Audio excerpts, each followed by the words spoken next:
What you should know about Alzheimer's disease. This is a disease that affects a person's brain and causes it to deteriorate faster and sooner than a healthy brain. Common symptoms of this disease are loss of memory, judgment impairment, as well as a person's ability to function rapidly declining. It has an autosomal dominant pattern of inheritance that currently affects approximately 5 million Americans. As of right now, researchers have found a few major genes that with a mutation, this disease can be present. Those genes are APP, PSN1, PSN2, and APOE. The APP gene, also known as the amyloid beta precursor protein gene, is responsible for making instructions for the making of a protein called amyloid beta precursor protein. There is not much known about the function of this protein, but it is believed to be used to help guide nerve cells during early development. For early onset Alzheimer's, more than 150 mutations of PSN1, PSN2, and APP genes have been associated with this disease. For late onset, certain specific SNPs are associated with the development of this disease. Genetics are highly more responsible for the development of this disease, but the environment around a person with the stated mutations above can also affect the outcome of their health long term.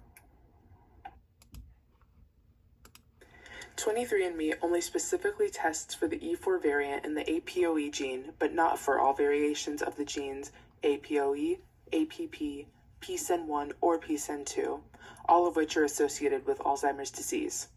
Nonetheless, the E4 variant of the APOE gene is associated with an increased risk of developing late-onset Alzheimer's disease. A person who inherits 2 copies of this allele is at the greatest risk of developing the disease. It has been found that the APOE E4 allele is associated with amyloid plaques or protein clumps in the brain tissue of people affected by this variation. Buildup of amyloid plaques in the brain causes the death of nerve cells, therefore producing symptoms of Alzheimer's. Sources state that it is important to note that having this variation only increases risk of developing Alzheimer's disease and does not directly cause the actual disease itself.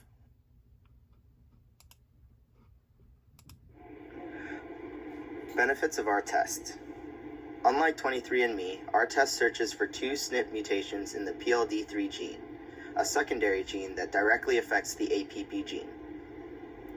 While certain mutations of the APP protein can have a protective effect against Alzheimer's disease, the effects of PLD3 mutations can make these proteins toxic for the brain, causing development of late-onset Alzheimer's disease.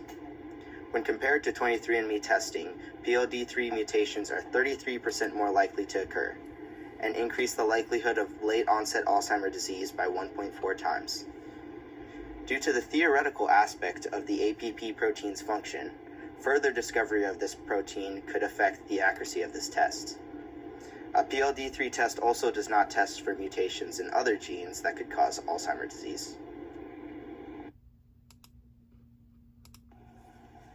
One of the reasons an individual might not want to get tested is if they suffer from a history of depression or anxiety.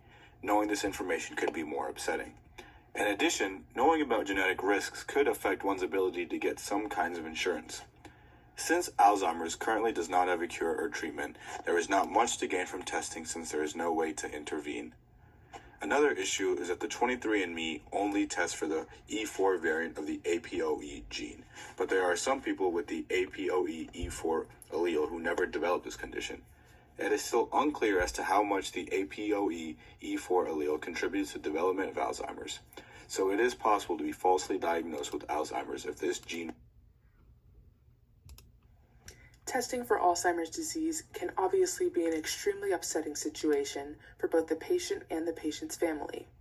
It is also suggested that the individuals who plan to undergo genetic testing for Alzheimer's disease or any other serious forms of dementia receive genetic counseling both before and after receiving results, which can be costly. People who develop AD usually need to be monitored at all times as it becomes more severe with age.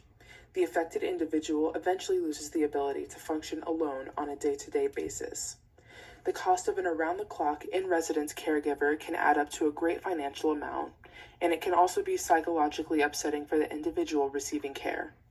It goes without saying that testing positive for late-onset AD is devastating, as it is inevitable that the individual will begin to forget the memory and names of loved ones. The brain is the most powerful organ we have as humans, and watching the effect of a deteriorating brain can be psychologically, philosophically, and emotionally damaging in the short and long term. These are ethical considerations that we at our company take into consideration.